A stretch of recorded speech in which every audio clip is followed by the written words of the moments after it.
أريد أذكر بعض الأمثلة فقط تحيي شيئا فينا.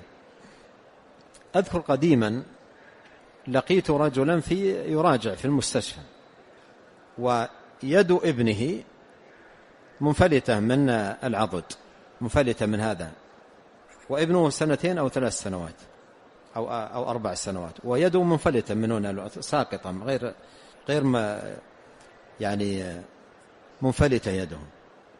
فكان إلى جنبي وسألته، قلت سلامات؟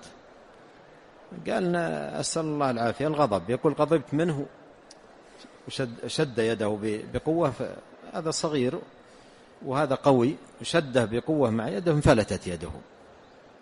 وقرأت فتوى كتبت لمشايخنا في اللجنة الدائمة، سائل يستفتي يقول غضبت من زوجتي فضربتها بجمع يدي على فمها فكسرت أسنانها. بعد هذا الذي حصل بدأ يشتغل في أمرين، يقول كسرت أسنانها وطلقتها في وقت الغضب، ضرب وطلاق.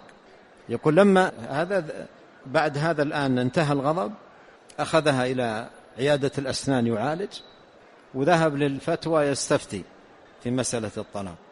الإنسان ما له مال هذه الأمور.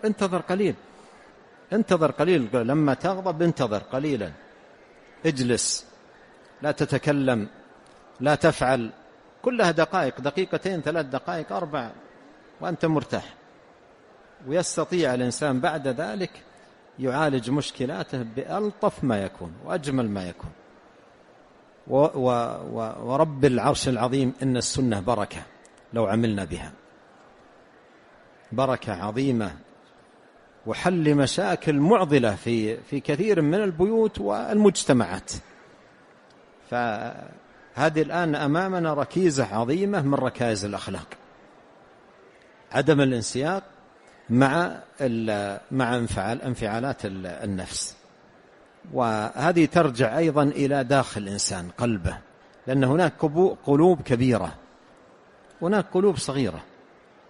قلب الكبير يتسع لمعاني عظيمة في تعامل، في ترفق، في اللطف، في احتواء المواقف.